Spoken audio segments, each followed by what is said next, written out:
Hey guys, welcome back to my YouTube channel. आज के इस वीडियो में हम पढ़ेंगे शिक्षण के सिद्धांत के बारे में। जैसा कि हमने कहा था पिछली वीडियो में ही कि नेक्स्ट वीडियो में हम शिक्षण के जितने भी टॉपिक और हैं उनको कवर करेंगे। तो आज में हम शिक्षण के सिद्धांत को कवर कर रहे हैं। पिछली वीडियो में हमने शिक्षण की अर्थ, परिभाषा, प्रकार, प्रकृति, विशेषताएँ और उद्देश्य पढ़े थे। तो आज हम देखेंगे शिक्षण के सिद्धांत के बारे में।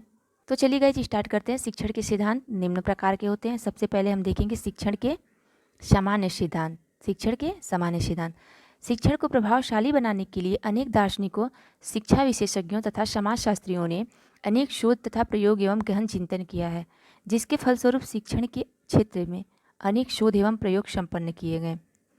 ओके, शिक्षण के क्षेत्र में हुए इन शोध, प्रयोग तथा सामान्य परंपराओं के फलस्वरूप शिक्षण के सामान्य सिद्धांत विकसित हुए। प्रमुख सामान्य सिद्धांत नीचे दिए गए हैं।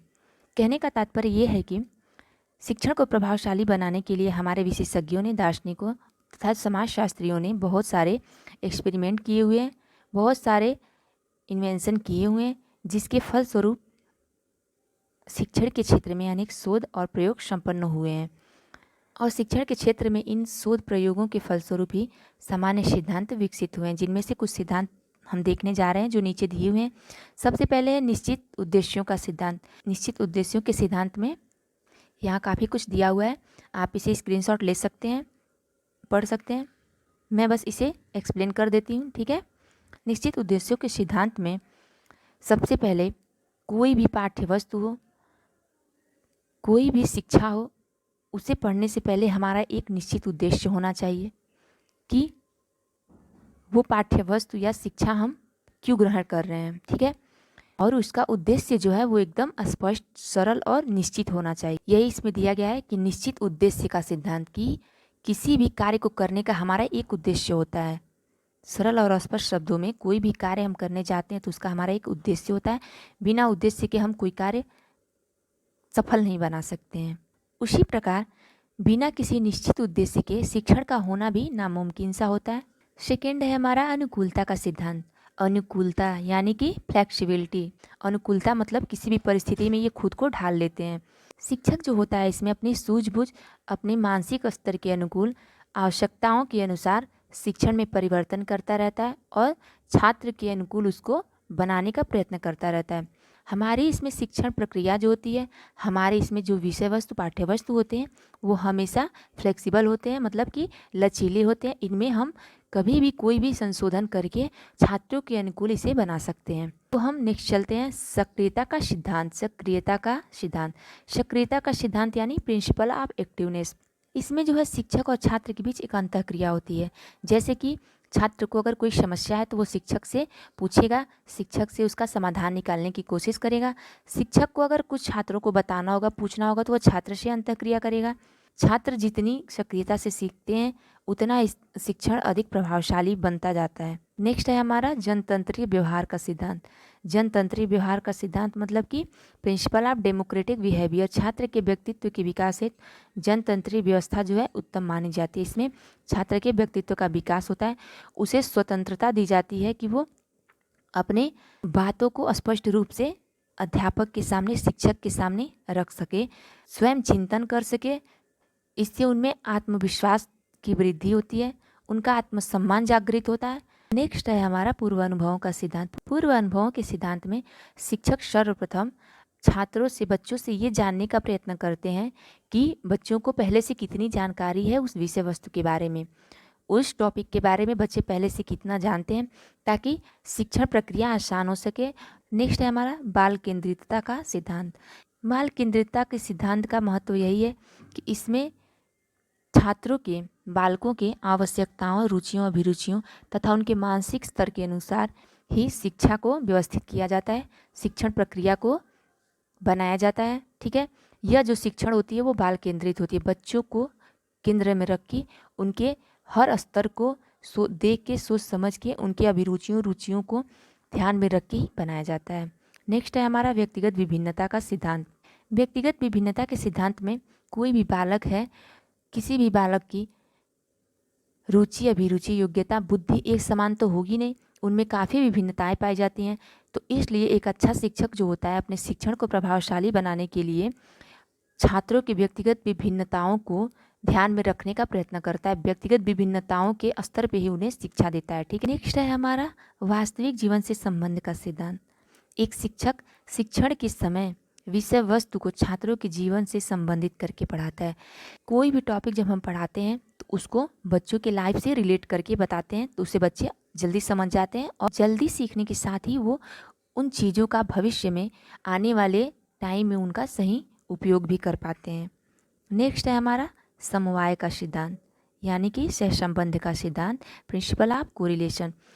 समवाय के सिद्धांत से तात्पर्य ये है कि जब भी हम कोई विषय वस्तु, कोई भी पाठ, कोई भी टॉपिक बच्चों को पढ़ाते हैं तो उसे हम किसी चीज़ से रिलेट करके पढ़ाएं, चाहे वो कोई विषय वस्तु हो, चाहे वो कोई संगीत हो, चाहे वो कोई आर्ट हो, चाहे वो हिस्ट्री की बातें हो, कुछ भी, किसी से भी हम उसे रिलेट करके पढ़ाएं ताकि बच्चों को अधिक समझ में आए। ठीक, नेक्स्ट है हमारा नियोजन का सिद्धांत। नियोजन के सिद्धांत में क्लास में कोई भी टॉपिक पढ़ाने से पहले शिक्षक को चाहिए कि वो उसके पहले पढ़ाए जाने वाली विषय वस्तु की एक योजना तैयार करें, क्रमबद्ध पूर्ण योजना तैयार करें। क्रमबद्धता से वो चीज़ होनी चाहिए ताकि बच्चों को लाइन बाय लाइन चीज़ें समझ में आए और शिक्षक को भी इसे पढ़ाने में आसानी हो जाती है कि शिक्षक को पढ़ाना क्या है, शिक्षक का उद्देश्य क्या है, शिक्षण प्रक्रिया सफल कैसे होनी है। ठीक है, इसके लिए हम नियोजन का सिद्धांत बनाते हैं। उसके बाद आता है हमारा चयन का सिद्धांत। शिक्षक के उद्देश्यों के अनुसार पाठ्यवस्तु का चयन करना चाहिए। इसमें शिक्षक का उद्देश्य ये है कि उन्हें पाठ्यवस्तु का चयन करना चाहिए। जो हमारी पाठ्यवस्तु है वो सरल होनी चाहिए, स्पष्ट होनी चाहिए और निश्चित उद्देश्यों के अनुसार ही होनी चाहिए। पाठ्यवस्तु का चयन हम इसी आधार पर ही करते हैं। नेक्स्ट है हमारा प्रभावशाली व्यूह रचनाओं का सिद्धांत। एक अच्छे शिक्षक को चाहिए कि वो छात्र की आवश्यकता क्या है, छात्र का स्तर क्या है, छात्र का मानसिक स्तर क्या है, बौद्धिक स्तर क्या है, चिंतन स्तर क्या है, इन चीज़ों को वो पहले से ध्यान में रखें, उसके बाद ही बच्चों को शिक्षण दें। ठीक, नेक्स्ट है हमारा अनुकूल वातावरण तथा उचित नियंत्रण का सिद्धांत। किसी भी शिक्षण को प्रभावशाली बनाने के लिए सबसे पहले एक अनुकूल वातावरण की आवश्यकता होती है। अनुकूल वातावरण रहेगा तभी शिक्षण सफल हो पाता है। कहने का अर्थ ये है कि शिक्षण प्रक्रिया जो है भौतिक एवं सामाजिक वातावरण को अनुकूल बनाकर ही की जा सकती है। जब तक भौतिक एवं सामाजिक वातावरण अनुकूल नहीं होगा, शिक्षण प्रक्रिया सफल नहीं हो सकती है।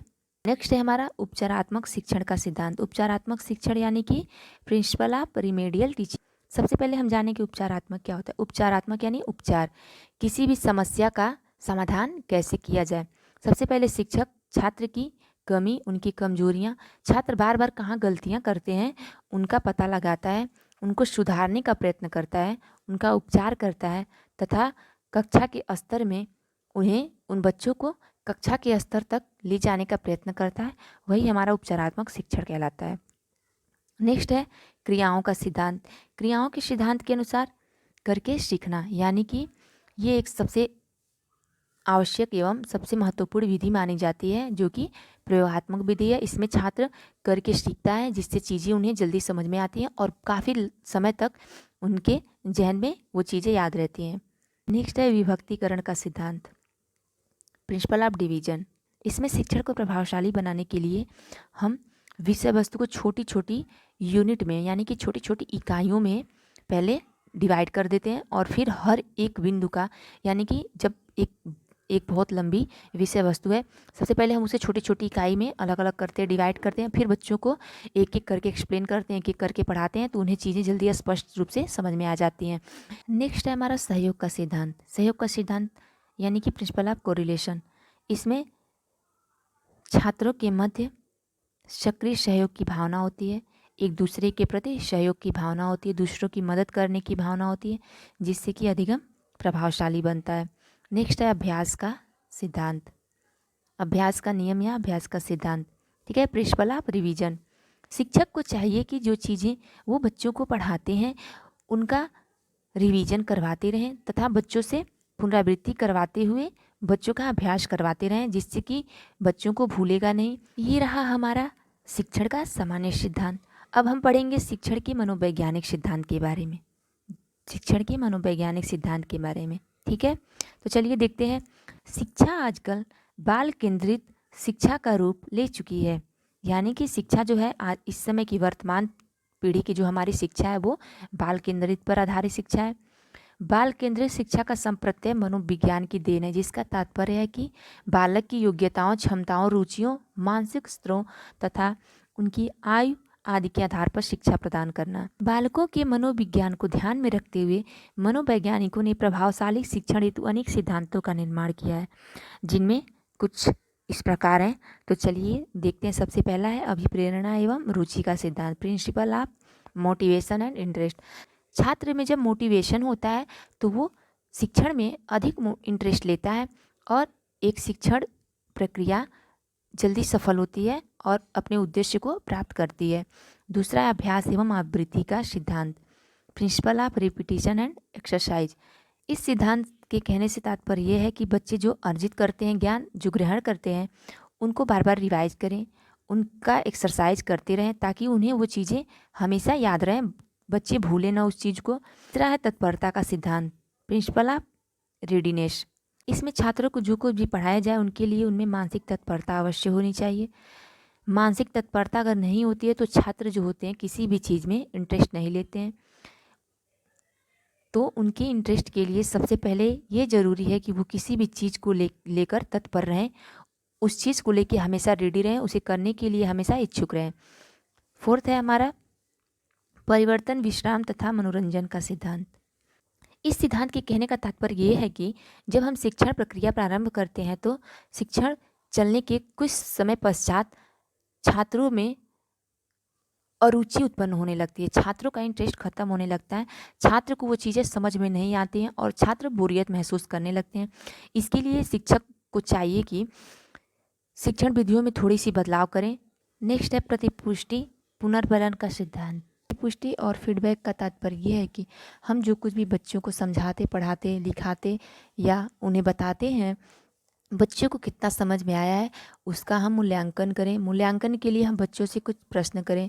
बच्चे अगर उस प्रश्न को बताते हैं तो उस पर हम उन्हें पुनर्बलन की प्रक्रिया दें, पुनर्बलन करें और उन्हें फीडबैक दें, उन्हें पुरस्कृत करें ताकि बच्चे आगे चलकर और अधिक रुचि लेकर पढ़ सकें। नेक्स्ट है हमारा परिवर्तन, विश्राम और मनोरंजन का सिद्धांत। ये रिपीट हो गया है तो चलिए हम नेक्स्ट देखते हैं। ज्ञानेंद्रिय प्रशिक्षण का सिद्धांत। इसमें जो है हमारी ज्ञानेंद्रियों का विशेष महत्व है। शिक्षक को चाहिए कि वो ज्ञानेंद्रियों की सहायता से ज्ञानेंद्रियों के लिए उचित प्रशिक्षण बच्चों को दे और छात्रों को पढ़ाते समय ज्ञानेंद्रियों की आवश्यकता अनुसार शिक्षण को आधार मानकर पढ़ाए। नेक्स्ट है स्व अधिगम का सिद्धांत, यानी कि सेल्फ लर्निंग। यानी कि छात्र अगर स्वयं से कुछ सीखने का प्रयत्न करते हैं तो वो उनके लिए बहुत ही उपयोगी साबित होता है, वो उनके लिए आवश्यक होता है। नेक्स्ट है हमारा समूह गतिशास्त्र का सिद्धांत, ग्रुप डायनामिक। इसमें समूह पर विशेष महत्व दिया जाता है। इसमें एक समूह में कुछ छात्रों को रखकर शिक्षा दी जाती है। स्व अभिव्यक्ति तथा सृजनात्मकता का सिद्धांत। सिद्धांत से तात्पर्य ये है कि बच्चे जो अपने अंदर की उनकी क्रिएटिविटी है उसे प्रदर्शित करते हैं, नई चीज़ें सीखते हैं, नई चीज़ें खोजते हैं, अपने नए विचारों को शिक्षक के सामने प्रस्तुत करते हैं, जिससे शिक्षक द्वारा उन्हें प्रोत्साहित किया जाता है। नेक्स्ट है सहानुभूति तथा सहयोग का सिद्धांत। इसमें शिक्षक छात्रों के साथ सहानुभूति रखते हुए उनकी मुश्किलों को आसान करने का प्रयत्न करते हैं, छात्रों के विचारों को समझने का प्रयत्न करते हैं, उनके अनुभूति को समझने का, उनके अनुभव को समझने का प्रयत्न करते हैं। नेक्स्ट है उद्दीपन का सिद्धांत। उद्दीपन के सिद्धांत में शिक्षक जो होते हैं वो कक्षा में छात्र से अनुक्रिया करवाते रहते हैं, जिससे कि उनके अंदर उद्दीपन की क्रिया जागृत रहती है और छात्र रुचिपूर्ण तरीके से चीज़ों को सीखते रहते हैं। नेक्स्ट है हमारा लास्ट जो है उपचारात्मक शिक्षण का सिद्धांत। जैसा कि हमने इसे सामान्य उद्देश्य में भी पढ़ा था, उपचार यानी कि समस्या को समाधान देना, समस्या का हल ढूंढना। इसमें एक शिक्षक जो होता है बच्चों के समस्याओं को जानने का प्रयत्न करता है, उन समस्याओं को हल करने का प्रयत्न करता है और उनका उपचार करता है। तो ये रहा हमारा आज का टॉपिक शिक्षण के सिद्धांत, जिसमें हमने पढ़ा शिक्षण के सामान्य सिद्धांत तथा शिक्षण के मनोवैज्ञानिक सिद्धांत। ये हमारा शिक्षण का पार्ट नंबर 2 था। तो आज की ये वीडियो आपको कैसी लगी कमेंट सेक्शन में ज़रूर बताएं। वीडियो को लाइक और शेयर ज़रूर कर दें तथा चैनल को सब्सक्राइब कर लें thank you so much guys.